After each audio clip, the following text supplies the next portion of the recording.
Welcome, Chris. Welcome, Jessica. Could you start by doing a self-introduction for our audience and tell us about your position, what role that plays, and for those who are not familiar?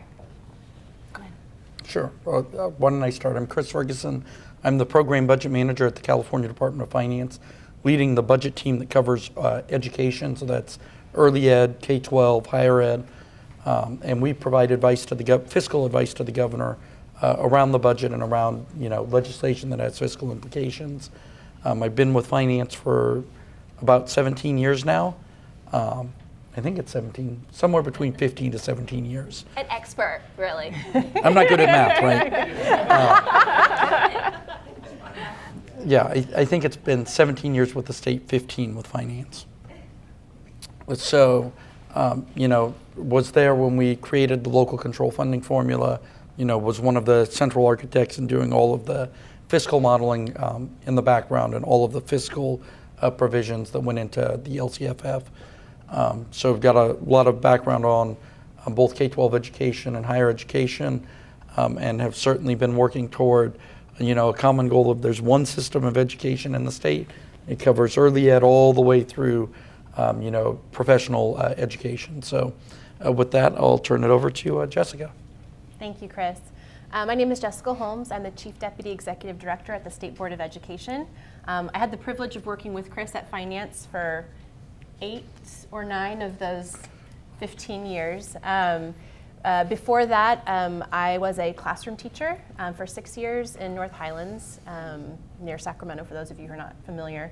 And prior to that, I worked for the Secretary of Health and Human Services. So I have a little bit of a couple different kinds of experiences, both in government and in schools.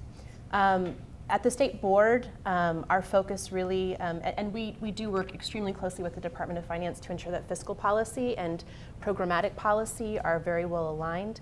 But our focus, again, is also on that one system of education, making sure that we're breaking down silos between ourselves and our partners, as we know that you guys are really working hard to do at the local level.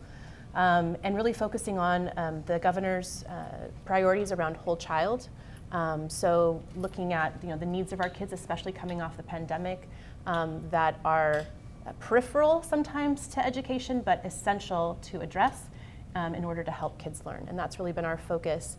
We've also been really looking into and working on reforms related to equity and ensuring that the promise of LCFF to close those opportunity and achievement gaps is really being fulfilled. So hopefully that gives you a little bit of a background on how we worked. And we both work for the governor. We both are part of the administration, but we also have the privilege of partnering with our legislative partners. And that is a relationship that has of many years for most of those staff, and one that we really value a lot. Thank you both so much. That was great. So as you can see, we have really extraordinary, distinguished folks up here. So start thinking about those questions you want to ask them, okay? We'll have a Q&A at the end. Okay, Jessica, let's start with you. So Governor Newsom had made some pretty significant policy changes to public education, bringing multiple major new programs over the last few years. Can you tell us a little bit about his goals in for the next 4 years? So it is a little dizzying to think about all the things we did over the first 4 years of this governor's administration.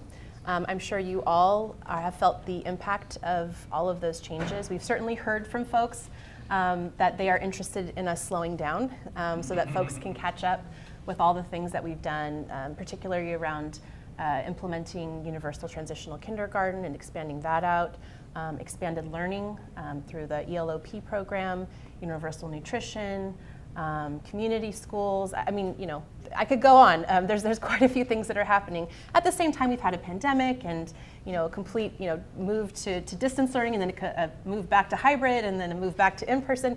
It's been quite a tumultuous time in education in California. We've had deferrals, then not deferrals. It's been quite a ride. So I hopefully it doesn't come as a surprise to folks that in the next 4 years the focus really is on implementation. We're not necessarily looking to add more to what we've already done. We are really wanting to make sure that there's stability in the field and that the programs that still have to be fully implemented, like TK and ELOP, have the space to do that. And then in addition, we really want to make sure that program implementation around things like community schools and folks really rethinking how they're setting up their programmatic planning and their fiscal planning through their LCAP around sort of more of a whole child approach, that there's the time and space to do that, because that really depends upon a lot of relationship building at the local level, and that takes time. So we recognize that, especially given, and Chris can talk more about this, the fact that we may be headed towards more uncertain economic times. That focus on stability, I think, matters more than ever, to ensure that the ups and downs and the swings that we see at the state budget level are not necessarily felt as strongly down at the local level in our schools. So I would say, really focusing on stability, implementation, fidelity of those programs is really going to be our focus in the next 4 years. Thanks so much, and really appreciate hearing that, because I think so often we see a lot of things thrown at schools without the resources, without the thought about how it's being done. So really appreciate hearing that. Thank you. Chris, as revenues continue to decline, can you tell us about the governor's top spending priorities to maintain? At what point will he consider tapping into Prop 98 reserves? Yeah, so I'll start with, certainly we're seeing in our cash projections right now that the revenues are a bit down from the governor's budget projections. I think through March, our latest projection is they're about 4.7 billion down. Of course, what that means in Proposition 98 terms is roughly 40% of that would be attributable toward the guarantee. That said, take that with a grain of salt, because the folks who are filing their taxes right now are generally those who are going to get a return. So you have this disproportionate balance where there's a little bit more outflow in terms of tax revenues than you would see otherwise in a normal year. And that's all because the tax deadline for, I think, all but 3 counties in the state was pushed out to October 15th. So those who are generally going to have to contribute a little bit more towards their tax filing are likely to do it closer to October 15th. That's just the historical trend. So, certainly we're seeing a little softness. From our perspective, though, we have tools at the state level to address, one of our core points that Jessica had highlighted, which is ending that roller coaster that we saw in prior years, where when times were good, folks were flush, and when times were rough, there were mid-year cuts, and it was rough. And I think we're trying to avoid that. We recognize that the key to success in all of the programs and the focus around the whole child that this administration has put forward is predicated on having that stability for schools over time. I think from my perspective, certainly we want to not return to those roller coaster years, and I think our advice to the governor is to not return to those years. Certainly that could mean, though, that we may have to do a little balancing come May because revenues are softer, but we also know that property tax revenues were coming in a little stronger than anticipated at the governor's budget. We also know that declining enrollment was slightly greater than anticipated at the governor's budget. So, those are all things that help balance the budget.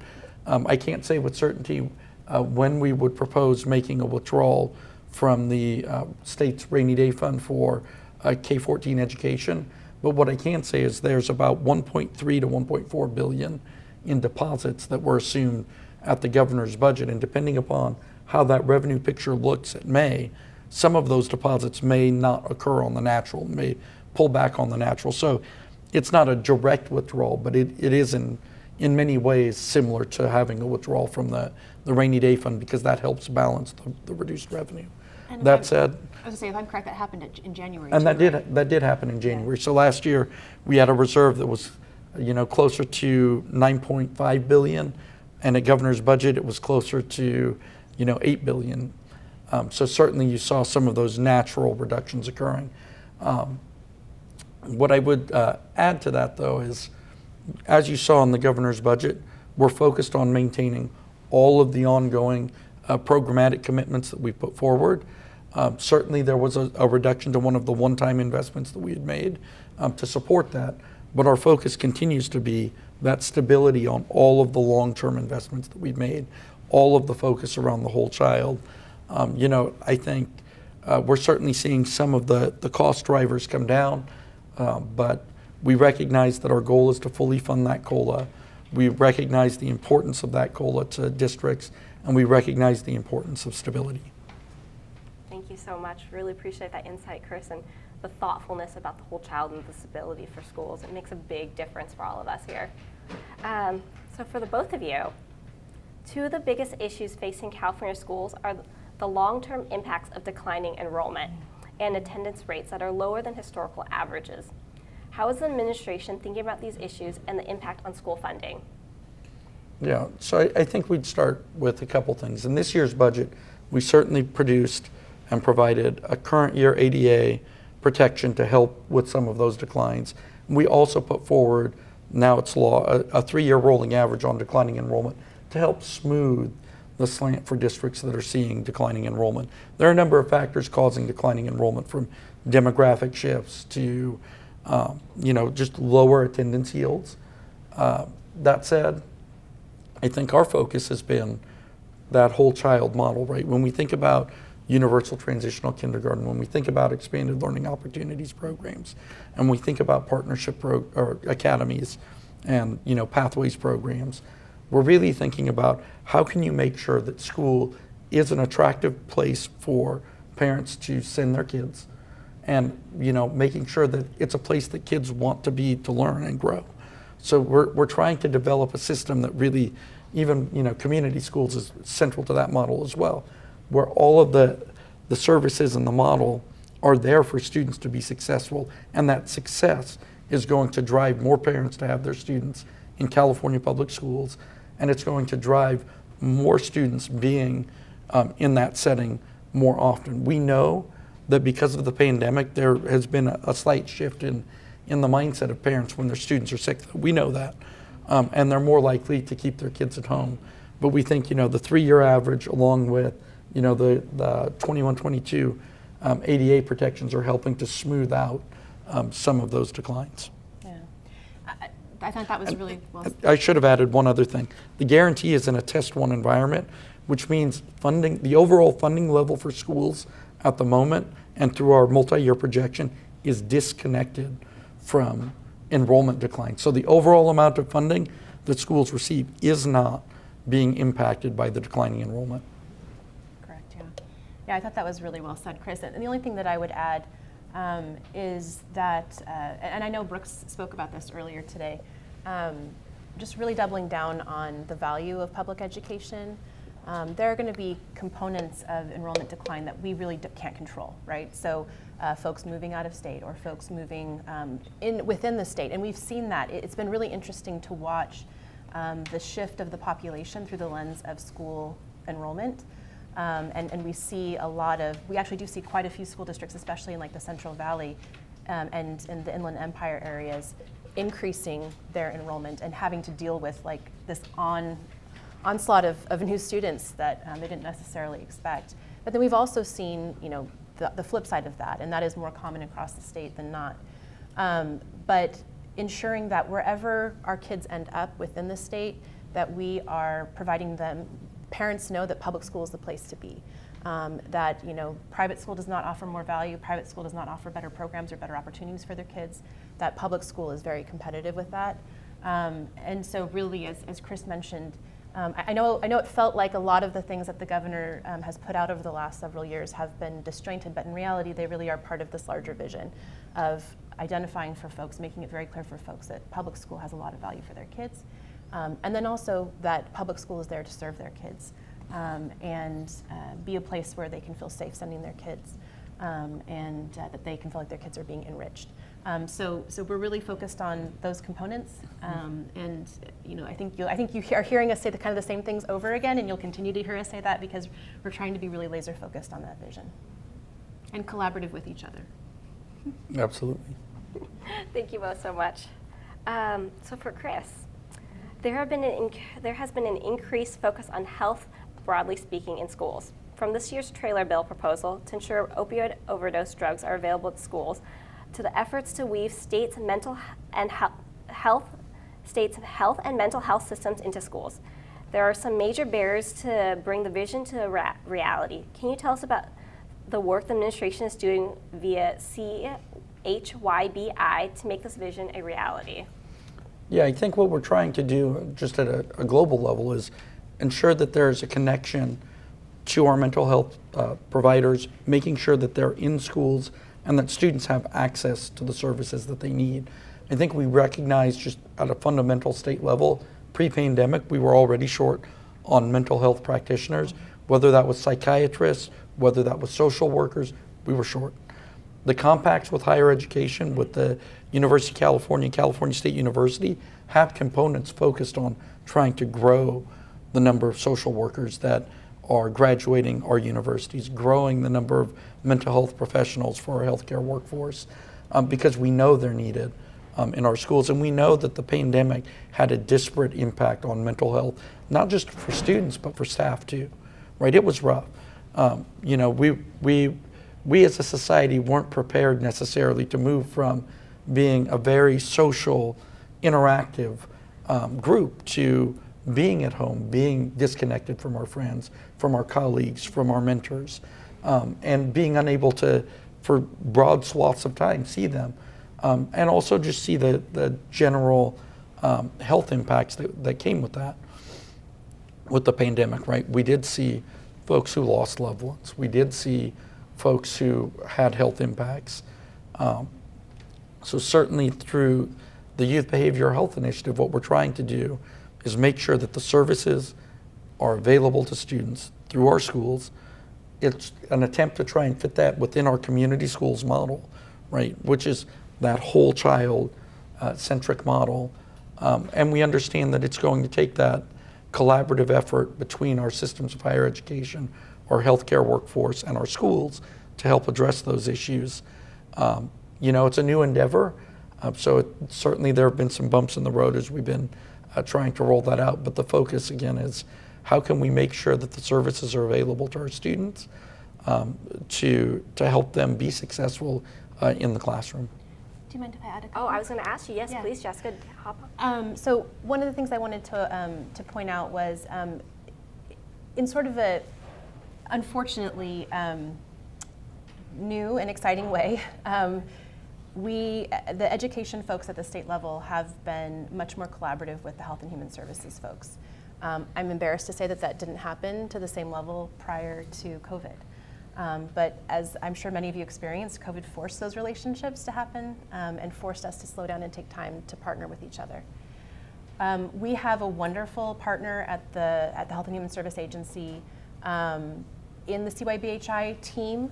They have a great director, and she has been wonderful and really persistent in trying to reach out to her education partners. We have some folks at ACSA who participate in an interest holder group to provide advice to the CYBHI. And just to give you a sense of some of the things that they're working on right now. So one of the big pieces of CYBHI is trying to pull down more federal Medicaid funding into the school system. I mean, there's literally hundreds of millions of dollars that we know could be pulled down into our school systems that could be really impactful to fund mental health work. So right now, HHS is working on an amendment to their Medicaid state plan to try to ensure that there's a more direct way for mental health funds to come into schools. And one of the ways that they're working on that is by creating some parameters around which employees at school sites could be funded fully with Medicaid dollars without all the burden of all the paperwork that goes along with that. And that's huge. That's a real game changer for us. It's really hard. I'm not going to sugarcoat it. It's been a really difficult process.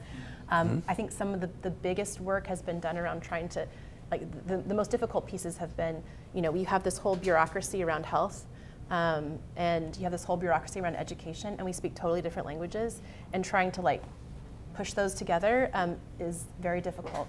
There's also a work stream happening around LEA BOP or the LEA Billing Option Program, which I know a lot of folks have tried to avail themselves of and have found to be very frustrating and difficult. So there's a lot of work happening right now, especially through Santa Clara County Office of Education and in partnership with them and the Department of Healthcare Services to provide professional development for LEAs to work on that and get those streams of funding coming. We understand that in order for the community schools model and a lot of these whole child initiatives to work in the long term, we have to have those streams of federal funding coming into our schools. They're essential. The community schools funds are one-time in nature, and those will run out at some point. And so we have to be working on innovative ways to bring money into schools. If we are successful through the CYBHI with the work that we're doing, we will create a model for the country, for the whole nation, and how we can better ensure that federal resources are supporting our schools for mental health. And we're really hoping that if we're successful with mental health, we can replicate that with health services, physical health services as well. So I'm very excited. Hopefully, you can see I'm a little bit animated right now because this is really like innovative and amazing work that's happening at the state level. And I hope that we are as wildly successful as I think we're going to be. But I do want to shout out to Megan and the team at ACSA because they do participate in that work and are a really strong, wonderful voice for education. So thank you. Thank you so much. That was really great to hear. So for the both of you, do you have any predictions for the year ahead in terms of education policy? I think from a budget perspective, I would not expect significant new expansions at the May revision. The core three things that we put forward at the governor's budget, I think, are the primary focus right now, right? Which is, the equity multiplier. It's the literacy reading grant program. It's the $100 million for cultural enrichment. Certainly, there can be other minor tweaks because we understand there are staffing challenges out there. We understand the legislature continues to focus on how we can help with those staffing challenges, both in the short, medium, and long term. So I think if there are any particular focuses, it's going to be around those core issues that everyone is well aware of. It's it's staffing, it's literacy, it's the things that we know, and not literacy per se, so much as learning recovery. We know those are the core focus. We know we're still focused on it, but I don't predict massive new ongoing programs or ongoing approaches to be coming through the budget this year. Certainly the legislation that's out there, there are different topics, but they certainly still seem focused on the core of learning recovery, of staffing, addressing staffing challenges. I think that's largely the core. And I don't foresee, the administration pulling back on any of the ongoing programs that it's put forward. I would say from the board perspective, the board members, we have a couple of big things coming up. One being our math framework adoption. That has been a very long process, and that should be shortly coming to the board. And so there will be a conversation around, if the board adopts that framework, how is that going to be implemented across the state? And so definitely a lot of conversation around that. I think the other thing, and if you've watched the last board meeting that we had in March, we had a study session on assessment. And one of the things that the board is really interested in is looking at ways that we can think about assessment in innovative ways to better serve teaching and learning, as opposed to being sort of this thing at the end of the year that everyone has to do that no one wants to do and doesn't feel connected to the instructional program in any way. So that is something I think is really that's on the board's mind, and they're definitely considering. So there's quite a bit of stuff happening, even though we're trying to focus on stability, but really trying to improve the quality of our programming always, continuous improvement model and modeling that, as well as strengthening our statewide system of support and how we can support our districts that are needing help and assistance in terms of grappling with some really difficult problems. That's really going to be the focus moving forward. Thank you both for the insight. I thought I stumped you on that one. Okay, so I have one more question left, so I want you all to think about something to ask our wonderful guests here. So, get ready. So for the both of you, can you talk about the importance of school leaders remaining engaged in policy and budget on behalf of their students and school communities? Does it make a difference? After returning home, how can members most effectively have their voices heard? So I think it is incredibly important that you all are members of ACSA, because there's a lot that happens at the state level through legislation, through regulatory processes, through state board actions, through a variety of different means, guidance, all kinds of things that come out. That I have a hard time, I'm in the middle of it, and I have a hard time tracking and remembering, like, what did we do, on that issue? Because it's just boom, boom, boom, everything comes at us so quickly. You guys all have like real jobs, and really you don't have jobs, you have lifestyles that you're living right now that take up so much of your time, and I know it's really hard to actually track all of that. And so having advocates that are here keeping track of this and sending you the really important information is so critical. I think that this was very evident during COVID. There was so much misinformation and confusion about what was happening at the state level because things were moving so quickly, and I know it was really hard for folks to keep up. And I know that there were the superintendents, CBOs, and other support folks who were in constant communication with the Department of Education, with their advocacy representatives, who had a much better time going through that process than those who were not engaged. And I can't tell you how many calls we got from folks from districts who, I heard so-and-so said, this superintendent said this, who told me that they heard it from this person, and are you really going to have the Department of Public Health come in and like vaccinate all of our kids, or some like things that were like not anywhere close to the realm of truth, and having to respond to that and calm people's fears. There was a lot of that could have been avoided, I think, if people were a little more engaged. That's not to say that folks who weren't engaged didn't have many other really important things that were pressing on their time. But I think that in order for you to be more informed and feel comfortable and solid in the decisions that you're making, having that engagement at the state level and understanding all the things that are happening, and having someone like the folks that work here at ACSA who can filter that out for you and tell you what's important and what's not important, that is crucial in terms of your ability to manage. And I think that I'll just say, I don't think that we at the state do a good enough job of making sure that we are, we tend to communicate with our county offices of education and our advocacy groups, right? Because there are 10,000 schools in our state, more than 1,000 districts, more than 1,200 charter schools. We talk to the 58 county offices of education because there's 14 of us at the State Board of Education who staff it. And so that's what we can do. And a handful of advocates like at ACSA that we work with very closely to disseminate the information. But we know that we can do better. But it also means that because we have so much coverage we have to get, it really does make sense for us to lean on those partners. So just want to make a plug for the folks here. Thanks, Jessica. Chris? Yeah, I would just add in terms of leadership at the local level, I know that your members are looking to hear from you. They need to know and want to know what's occurring in your districts, what's occurring with your families and your parents. And they can't be there on a daily basis, right? So they need to hear from you.